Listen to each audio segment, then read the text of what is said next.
Vamos a estudiar un poco más a fondo, chicos y chicas, la característica o la caracterización del núcleo del átomo. En 1913, Moseley, uno de los científicos que primero postuló un sistema periódico, detectó una característica en los átomos si los ordenaba en orden creciente, es decir, de menor a mayor masa atómica. A esta característica la denominó número atómico Z y la relacionaba con la carga que tenía el núcleo. Sin embargo, en 1919 Rutherford pudo observar que en el núcleo había unas partículas que se llamaban protones que tenían carga positiva. A las conclusiones que se llegó entonces fue que la carga del núcleo es igual al número de protones, por lo tanto el número atómico que estableció Moseley se relaciona con el número de protones que tenemos en un núcleo. Años más tarde, en 1932, Chadwick, otro científico, descubrió el neutrón, que era una partícula neutra que estaba en el núcleo de los átomos. A las nuevas conclusiones que se llegan a partir de este nuevo descubrimiento es que la masa del átomo es casi exactamente igual que la masa del núcleo, es decir, decíamos en el modelo atómico de Rutherford que casi toda la masa del átomo estaba concentrada en el núcleo.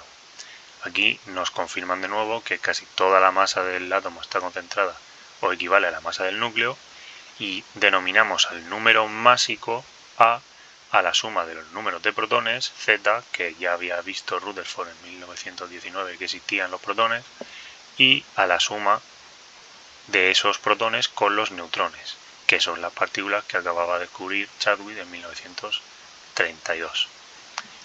Entonces, ¿cómo sería un núcleo de un átomo? Pues el núcleo de un átomo sería como podemos ver aquí. Tenemos por un lado los protones y por otro lado los neutrones.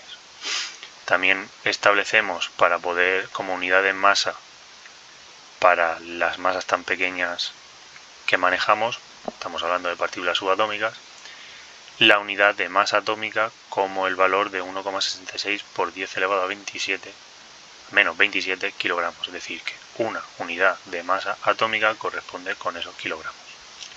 ¿Para qué nos sirve esto? Pues lo veremos en el siguiente vídeo, en el que hablaremos sobre isótopos y masa atómica promedio. De hecho, vamos a aprovechar este vídeo para continuar con la explicación. Denominamos isótopos a aquellos elementos que tienen diferentes números de neutrones en sus núcleos. El ejemplo que tenemos aquí es el isótopo del elemento hidrógeno. Al isótopo del hidrógeno que no tiene ningún neutrón en el núcleo lo llamamos protio. Al isótopo del hidrógeno que tiene un neutrón en el núcleo lo llamamos deuterio, y al isótopo del hidrógeno que tiene dos neutrones en el núcleo lo llamamos tritio.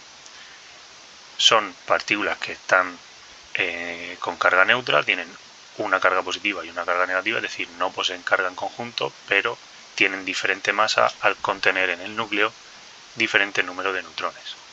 Por lo tanto, en la naturaleza se puede dar que para un mismo elemento, como es el hidrógeno, haya tres tipos de átomos, que son sus isótopos. ¿Qué pasa? Que a la hora de decidir qué masa le damos al hidrógeno como elemento, no a cada uno de los átomos que nos podemos encontrar, definimos la masa atómica promedio, que es aquella masa que se saca del promedio de todos los isótopos de un elemento. Por ejemplo, tenemos aquí puestos los datos del cloro. Se ha observado que en la naturaleza el cloro presenta dos isótopos, el isótopo 35 y el isótopo 37. La abundancia, y lo pongo aquí por escrito, abundancia es el porcentaje de un elemento químico que existe para ese isótopo, es decir, de todo el cloro que existe en la naturaleza, el 75,77% es cloro 35, el isótopo cloro 35, y el 24,23% restante es cloro 37. Eso es lo que significa la abundancia. ¿Cuánto de todo el cloro, de todo el elemento que existe en la naturaleza, corresponde a ese isótopo?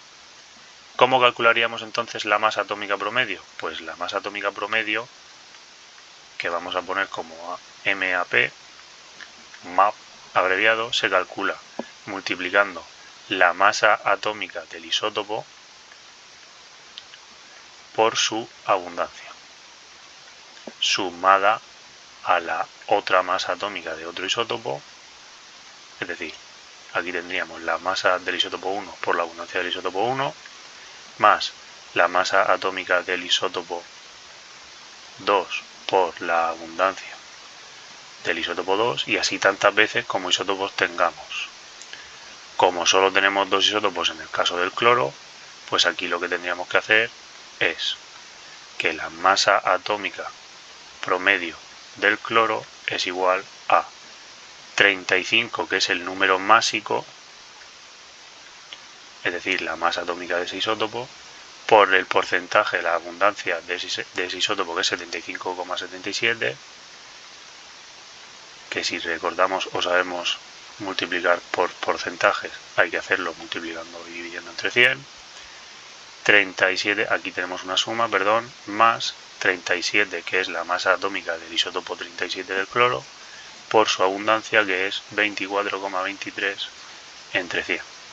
Si hacemos todo eso y sacamos cuentas, pues nos dirá cuál es la masa atómica promedio del cloro. Que como no lo tengo calculado, a ver, 35 por 0,7577 más 37 por 0,2423. Y eso nos da una masa atómica promedio de 35,48 unidades de masa atómica. Y así es como calculamos la masa atómica promedio. Chao.